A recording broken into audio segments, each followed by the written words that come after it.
गुरुजी मेरे को आपसे एक क्वेश्चन है। हम्म। गुरुजी सब बोलते हैं कि जो भी होता है भगवान के रूप से होता है, पर मुझे भगवान में विश्वास नहीं है। ठीक है।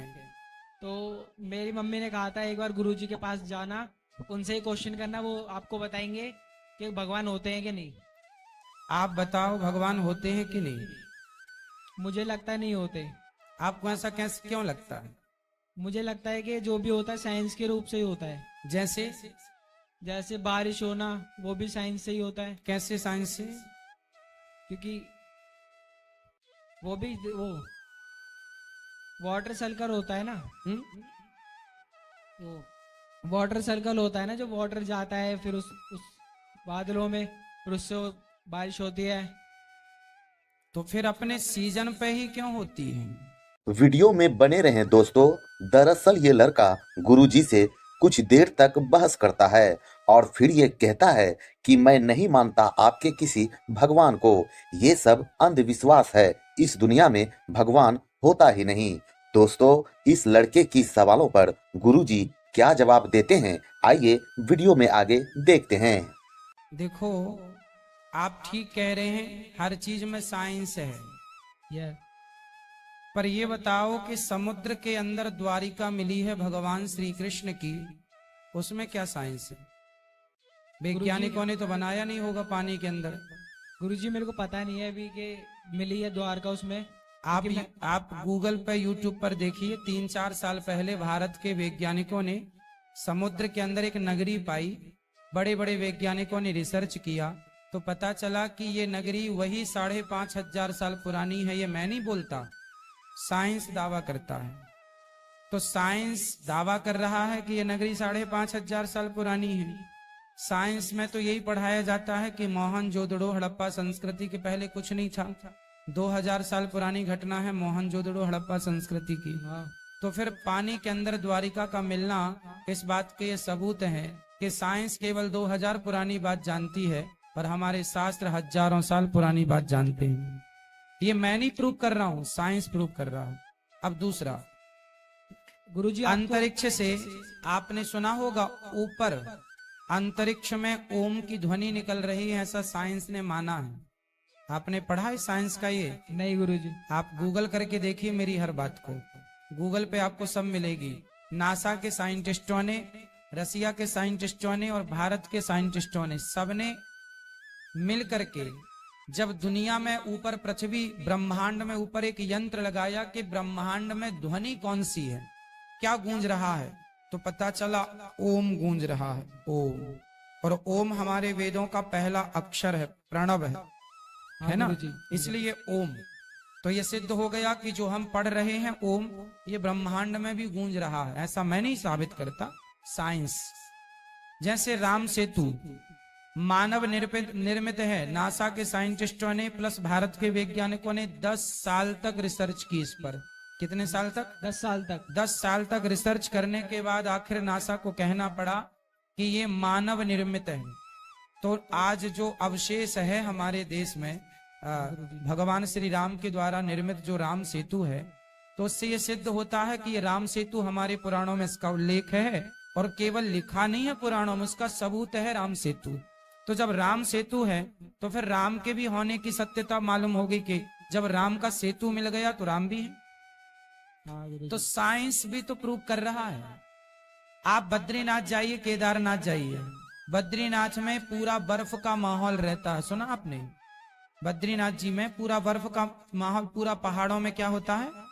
बर्फ होता है। पर वहां बद्रीनाथ जी के मंदिर के ठीक सामने एक कुंड है, उस कुंड में गर्म पानी आता है। कहां से आता है आज तक किसी वैज्ञानिक को नहीं पता, जबकि चारों तरफ बर्फ है। वहां की नदी भी जो है बिल्कुल बर्फ जैसी ठंडी है, लेकिन वहां गर्म पानी इसलिए है कि भगवान को पता था कि भक्त लोग यहाँ आएंगे और यहाँ भगवान का भजन करेंगे, सर्दियों में ठिठुरेंगे, तो उनको कोई गर्म पानी, तो प्राकृतिक गर्म पानी है, किसी ने किया नहीं। आप कभी जाएंगे तो ये साइंस आपको मिल जाएगा। तो आखिर हमारे जो सनातन धर्म में ये ठंडियों की जगह गर्म पानी मिलना, राम सेतु का मिलना, द्वारिका का मिलना, भगवान श्री कृष्ण ने 5,500 साल पहले महाभारत के युद्ध में वो अर्जुन का रथ चलाए थे, आप मानते हैं? कुरुक्षेत्र में पुरातत्व विभाग ने जब खुदाई की तो आज भी अवशेष मिल रहे हैं महाभारत के। तो इन अवशेषों के मिलने से क्या सिद्ध हो रहा है कि भगवान कोई कल्पना नहीं है, भगवान प्रत्यक्ष थे। कितने सबूत मिल चुके हैं। अब फिर भी कोई कहे कि मैं ईश्वर को नहीं मानता, तो फिर मेरा सवाल आपसे कि यदि आप ईश्वर को नहीं मानते तो नहीं मानने में बताइए आपका फायदा क्या है? कुछ फायदा नहीं है, और यदि आप मानेंगे तो नुकसान क्या है? नुकसान भी कुछ नहीं है। फिर जब फायदा भी कुछ नहीं, नुकसान भी कुछ नहीं, तो मान लो आपके पिताजी का नाम बताओ क्या है? पप्पू सिंह। पप्पू सिंह, वो आपके पिताजी हैं, आपके पास क्या सबूत है? प्रूफ तो नहीं है। प्रूफ नहीं है। जब बिना प्रूफ को आप एक आदमी को बाप कह सकते हैं तो भगवान की प्रूफ की जरूरत ही क्या है?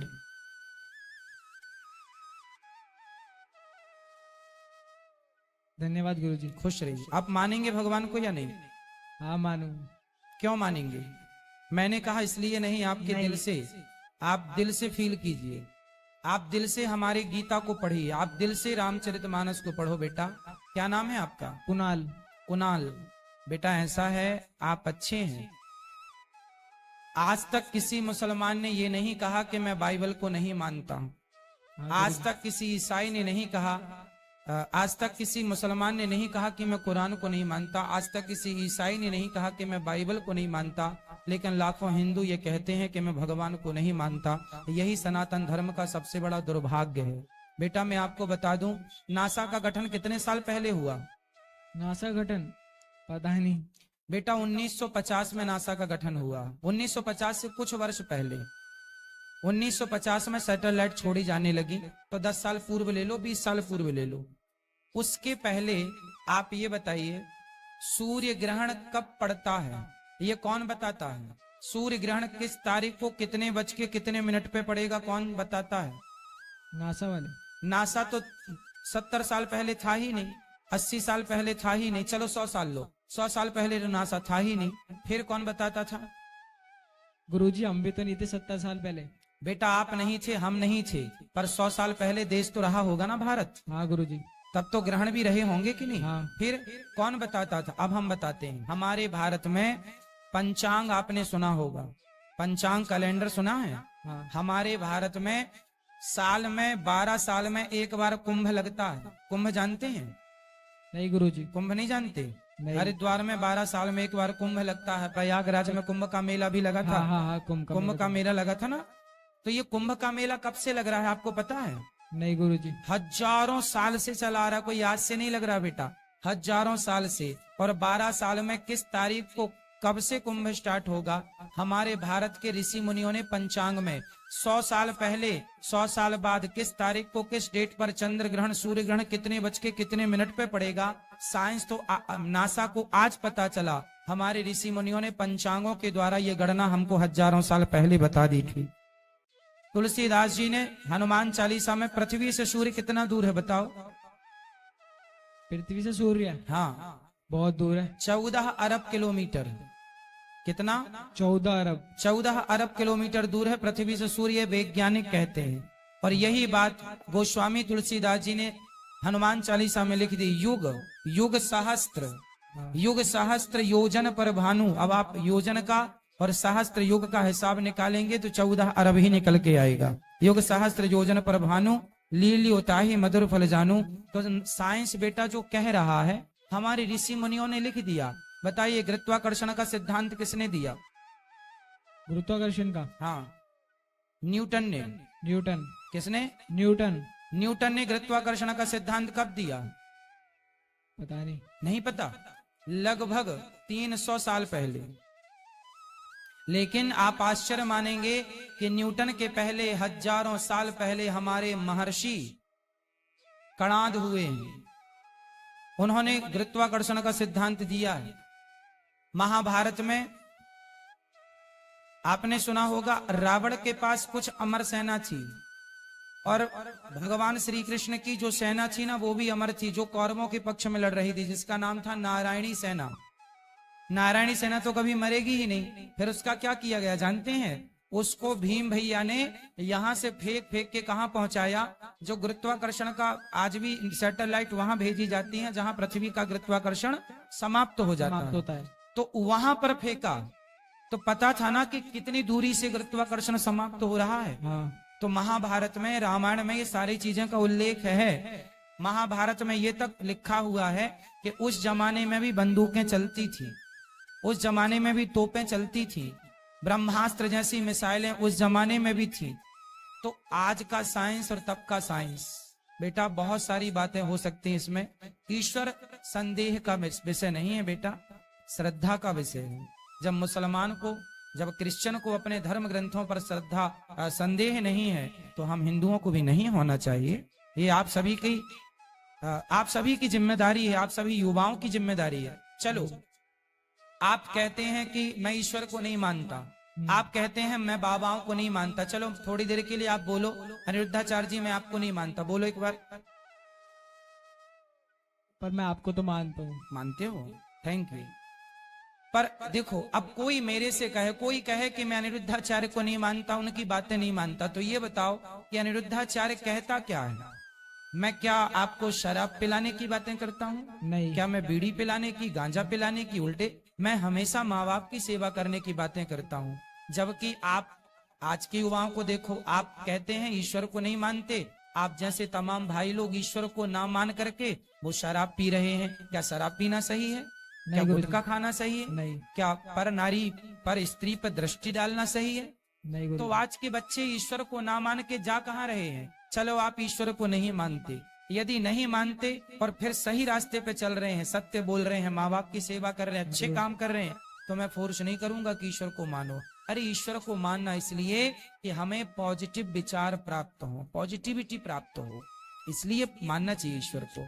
क्योंकि हमारे सारे पॉजिटिव विचार हमारे धर्म शास्त्रों में, गीता में लिखा है कर्मण्येवाधिकारस्ते।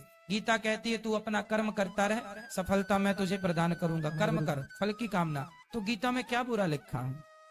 कुछ नहीं लिखा फिर गुरुजी। इसलिए बेटा गीता पढ़ना है, रामायण पढ़ना है, और ईश्वर नहीं है ये बात आप सिद्ध करके बता दीजिए, तो हम मानेंगे कि आप सही कह रहे हैं। और मैं आपको सिद्ध करके बताऊंगा कि ईश्वर है। साइंस के पास कोई जवाब नहीं है बेटा।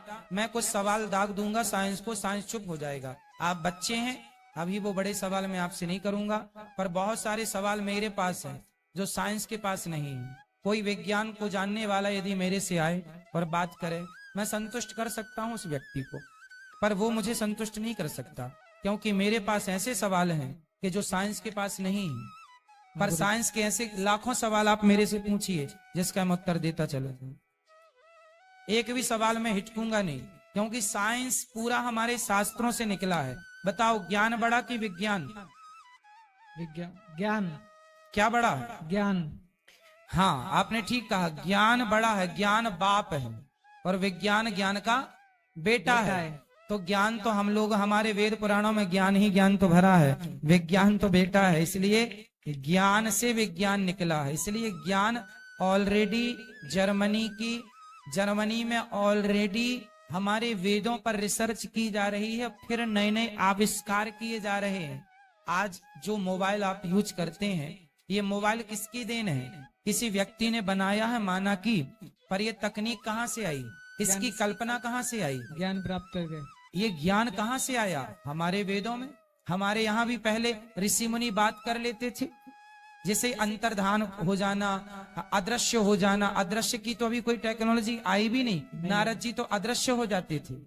अभी तो बहुत सारी, शंकर जी ने गणेश जी के सिर में हाथी का सिर लगाया, क्या यह मेडिकल साइंस नहीं है? आज कोई वैज्ञानिक लगा के बताए? साइंस, हमारे वेद पुराण तो वहां तक पहुंचे हैं जहां तक साइंस को पहुंचने में अभी हजारों साल लग जाएगा। आदमी के सर पे, आदमी के धड़ पे हाथी का सिर लगाना, आदमी के धड़ पे बकरे का सिर लगाना, 2 सर्जरी की है शंकर जी ने, एक गणेश जी की, एक ससुर दक्षिण जी की। तो ये सब साइंस हमारे वेद पुराणों में ही ना भरा है। बच्चा माँ के पेट में जाता है तो 9 महीने तक उसकी पूरी एक्टिविटी हमारे भागवत में लिखी है। घड़ी कैसे बनाई जाती है, घड़ी की तकनीक हमारे भागवत जी में लिखी है। फिर साइंस, यदि आप लोगों ने वेद पुराणों को इग्नोर ना किया होता, पढ़ा होता बेटा गहराई से, तो आज नासा जर्मनी नहीं, आज भारत बड़ी बड़ी उपलब्धियां प्राप्त कर रहा होता। भारत आज बहुत बड़े बड़े सॉफ्टवेयर बना रहा होता, बड़े बड़े आविष्कार कर रहा होता। ठीक है, धन्यवाद गुरुजी। खुश रहिए। आप लोग चैनल को सब्सक्राइब कर लीजिएगा और शेयर जरूर कीजिएगा। मोबाइल पर यूट्यूब पर अनिरुद्धाचार्य जी सर्च कीजिए, एक प्रश्नोत्तरी आप सुन रहे होंगे, लाल बटन होगी, सब्सक्राइब कर लीजिएगा। सब्सक्राइब करने का अर्थ है कि आप इस परिवार से अब निरंतर जुड़ गए। ये सब्सक्राइब करने का अर्थ है आप भी इस परिवार के अभिन्न अंग बन गए।